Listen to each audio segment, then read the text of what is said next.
Un smartphone utilisable dans la productivité, Samsung l'a fait, c'est le Z Fold 3, comme tous les autres Z Fold. C'est un smartphone pliable qui allie le smartphone, la tablette et la productivité dans une seule poche. Mais est-ce que utilité rime vraiment avec praticité?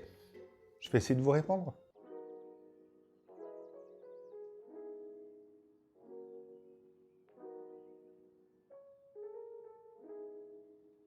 Depuis que l'on attend les smartphones pliables, on les a. Ça fait maintenant environ 3 ans que Samsung nous propose des smartphones pliables sur le marché, notamment avec les Flip et les Fold. Ces smartphones ont connu de très bonnes améliorations dans le temps. On attend également qu'ils soient au summum de nos attentes. Mais je suis perplexe. Le Z Fold 3 allie tablette et smartphone dans une seule poche. C'est comme si on avait un petit ordinateur portable qui ne prenait pas de place et qu'on pouvait ranger facilement. Notamment avec le mode DeX. Mais la perfection n'existe pas, il y a toujours des petits points qui nous font poser des questions sur notre usage et ce que l'on attend d'un produit. Comme dans toute bonne chose, il y a du bon et du moins bon.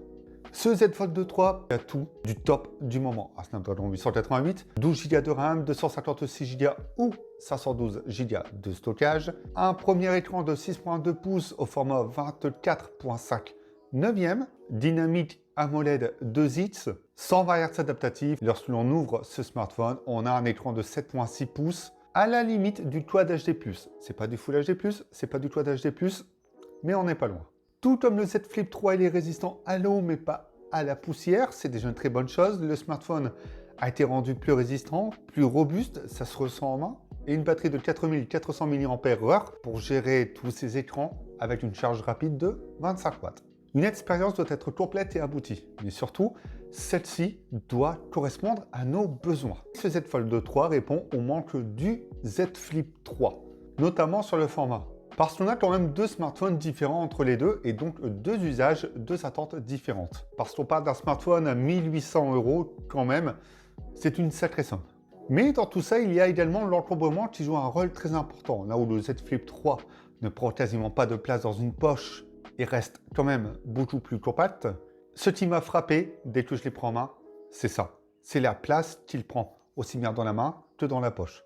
Au quotidien, on se rend compte assez rapidement qu'il est lourd, qu'il n'est pas facile à utiliser, qu'il prend de la place et qu'il s'impose, c'est le cas de le dire. Aussi bien par la vitrine technologique commercialisée par Samsung que par son format. Mais si ce n'est pas facile à prendre en main, forcément ce ne sera pas ultra facile à utiliser. Et c'est là la complexité de la chose également de ce format. Le premier écran externe est assez étroit à utiliser. On a les bordures, la charnière, l'épaisseur lorsqu'il est plié, et ça ne rend pas la chose ultra pratique. Et une fois qu'il est déplié, on ne peut plus l'utiliser à une main. L'utiliser à deux mains peut être sympa. Le smartphone est beaucoup plus grand et on a moins de tenue. Ce qui fait qu'on est toujours dans cette petite crainte de le faire tomber, de l'abîmer et d'être perdu quand l'ouvrir, quand le fermer. Le smartphone pliable, tout comme le Flip, reste assez délicat à être utilisé et notamment dans beaucoup de situations au quotidien. Parce que le but d'un smartphone quand même, c'est de le prendre, de l'utiliser assez rapidement et de ne pas perdre de temps à réfléchir si on doit l'ouvrir ou non. Par contre, une fois ouvert, il est très agréable. Ce grand écran laisse une imagination à la productivité et cette polyvalence est vraiment pratique. On peut l'utiliser comme un livre si on n'a pas envie de le tenir pleinement ouvert. On peut l'utiliser comme chevalet. On peut l'utiliser comme mini ordinateur portable. Vous répondez à un SMS, vous envoyez un mail ou autre, vous avez le clavier. Ça peut être sympa. Il y a plusieurs façons de l'utiliser pour plusieurs situations. Et ça met quand même en avant le confort d'utilisation que l'on peut avoir avec ce Fold 3. Mais également ses complexités. C'est sûr qu'il respire la qualité, qu'il a tout pour lui, mais je me suis plus rendu compte que ce smartphone, au final, était moins fait pour moi que le Flip. Et si on veut un smartphone pliable, il faut vraiment bien réfléchir à la question sur votre utilisation avant de débourser autant d'argent. La productivité, j'en parlais, j'en reparle, c'est l'essence même de ce produit. Être productif. Aider à être productif. Et ça passe par quoi? Ça passe déjà par l'aspect pliable. Forcément, mais cet aspect pliable est également aidé par la partie logicielle avec les applications qui s'adaptent. On peut afficher plusieurs applications en même temps. Regarder une vidéo, répondre à un mail et prendre une photo. C'est un exemple tout bête, mais ça peut vous aider à faire toutes ces choses en même temps. Après, c'est est-ce utile? Lorsque l'on plie le smartphone et que l'on est en multifenêtrage, on peut utiliser la caméra frontale qui est également à l'intérieur. Cette caméra frontale de 4 mégapixels est invisible, du moins devait être invisible. Sur un fond clair, vous aurez des pixels apparents. Sur fond noir, on verra cette caméra avec le petit bord noir comme sur tous les autres smartphones et notamment sur l'écran externe. Je pense que Samsung aurait plutôt dû proposer une très bonne caméra avec pinson plutôt que de proposer cette caméra frontale puisque la qualité n'est pas vraiment là. Mais pour faire de la visio, quelques selfies rapides en extérieur ou autre, pourquoi pas. Mais vous utiliserez principalement la caméra de l'écran externe pour les selfies. Question de réflexe et de praticité également. On ressent déjà l'aspect pratique de l'utilisation de ce format. Après la pliure, on va pas se mentir, on achète un smartphone pliable, ça se voit, ça fait partie de l'une des contraintes. Je ne l'ai pas trouvée ultra gênante, même si elle est toujours apparente. Mais ça ne gêne en rien si on passe le doigt dessus pour le tactile. Mais c'est rare qu'on devra toucher cette zone. Et même avec le S Pen, ça ne gênera en rien si vous écrivez dessus. Oui, parce qu'il est compatible avec le S Pen, et c'est une très bonne chose. Je l'ai utilisé comme ça, de la retouche photo, où la partie logicielle de Lightroom est bien optimisée, je trouve. Pour jouer sur ce format et si l'application est adaptée, c'est top. En bref, avoir un aussi grand visuel dans une poche est super intéressant. Il est très complet, mais on utilise que très rarement les outils, la proposition de celui-ci. C'est ce qui est assez frustrant quand même, puisqu'au quotidien, on n'a pas toujours l'occasion de pouvoir l'utiliser comme on voudrait l'utiliser. Hormis la pliure, les écrans sont très lumineux, sont bien contrastés. C'est du Super AMOLED, il n'y a rien à dire. La seule petite chose, c'est pour les formats. 24,5 c'est très long, pas assez large, qui rend la chose étroite. Et le format carré, lorsqu'il est ouvert également. Lorsque vous regarderez une vidéo, tout comme le Z Flip, et que vous zoomerez dans celle-ci, soit vous avez les bords noirs, soit ce sera ultra rogné. Et pareil pour le grand écran. Si vous zoomez sur une vidéo YouTube, par exemple, ou un film Netflix, une série ou autre, vous pouvez avoir des bords noirs si vous agrandissez le format. Et si vous zoomez encore, vous aurez un format carré, mais très rogné. Le mieux est de regarder la vidéo en format normal en acceptant les bords noirs, ou de le regarder avec l'écran ouvert, et qu'il s'adapte sur l'un des deux écrans selon la façon dont vous l'avez posé. C'est l'une des solutions et c'est l'une des choses gênantes également. Lorsque l'on regarde une vidéo, il n'y a pas ça que sur le Flip. Il y a deux S Pen. Bizarrement, c'est comme le Note 20 et on sent que Samsung commence à délaisser le Note pour se préoccuper totalement de ce Fold avec le S Pen. Le S Pen peut être très pratique. Lorsque l'on a un grand écran dans les mains ou même posé sur une table, c'est toujours bien d'avoir un petit accessoire qui nous aide à mieux l'utiliser. Et cette fois-ci, on retrouve encore une fois la productivité ultra présente. C'est pratique et ça rajoute un confort d'utilisation énorme.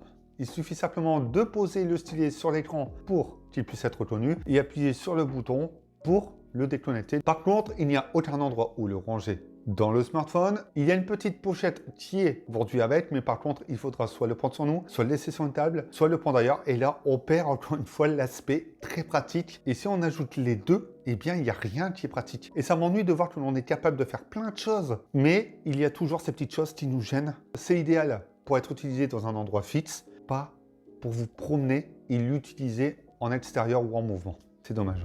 Et ce stylet n'est pas compatible avec l'écran externe, seulement lorsqu'il est ouvert sur le grand écran. Avec le recul, on se dit, quand est-ce qu'il faut que j'ouvre le smartphone? Quand est-ce qu'il faut que je l'utilise fermé? Quand est-ce que je peux l'utiliser ouvert? Ou je peux l'utiliser ouvert? Et on se pose tellement de questions qu'au final, on a juste envie de le laisser fermé et de se dire, je vais l'utiliser comme ça. C'est peut-être plus simple. C'est pour ça qu'il faut réfléchir à votre façon d'utiliser un smartphone avant de vous lancer sur un tel produit. Et la partie logicielle est vraiment bien travaillée. One UI avec Samsung Labs s'adapte très bien au smartphone pliable. Même s'il n'y a pas énormément d'applications qui s'adaptent au format ou lorsque l'écran est plié, et il y en a beaucoup qui le font. Par contre, les applications qui ne sont pas compatibles et qui doivent être forcées avec Labs, vous aurez un second écran pour faire des screenshots ou zoomer dans une photo ou autre. Aussi, on peut récupérer l'application que l'on utilise sur l'écran externe sur l'écran interne et replier le smartphone pour récupérer l'application. La chose énervante, vous ne pourrez pas récupérer l'accueil du premier écran sur le deuxième écran. Pourquoi? Parce que ce sont deux menus bien distincts.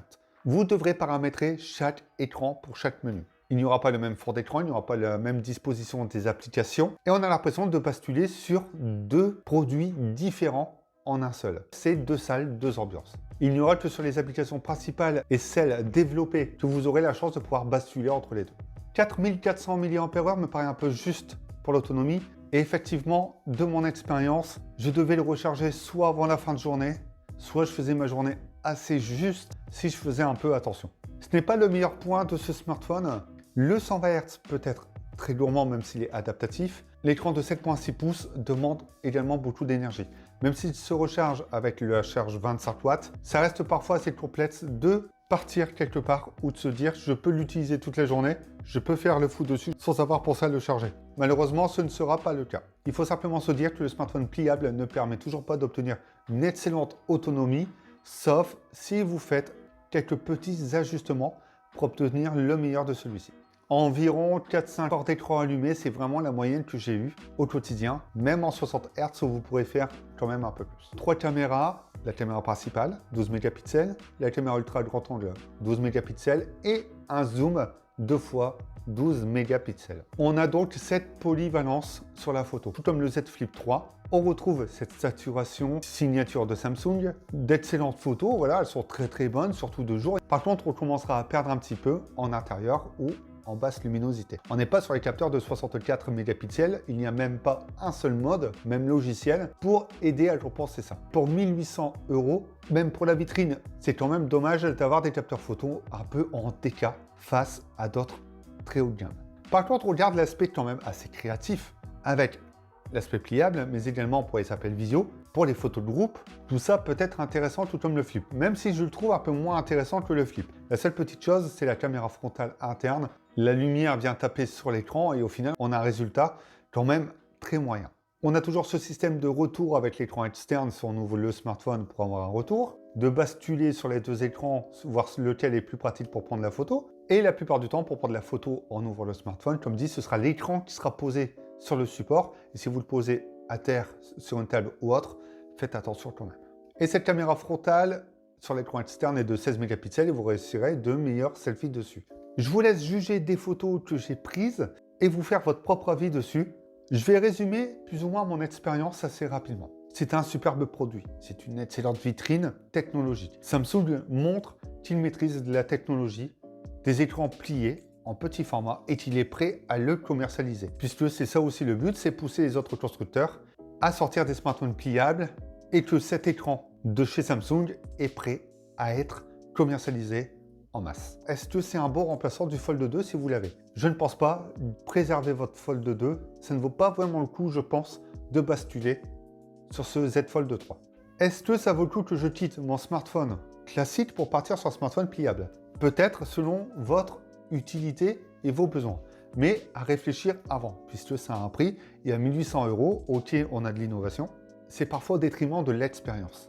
Et si c'est pour avoir une expérience où on se sent parfois limité, où on ne peut pas l'utiliser comme on souhaite, je peux comprendre qu'il y a encore des questions qui se posent dessus. Est-ce que c'est utile de mettre 1800 € dans ce smartphone? Vous pouvez me le dire dans les commentaires. Je pense que j'ai le Z Flip 3. J'ai craqué pour le Z Flip 3 et je le trouve bien plus pratique, même si c'est vrai, question productivité, j'ai préféré le Fold. En question d'usage, il y a des choix qui se font.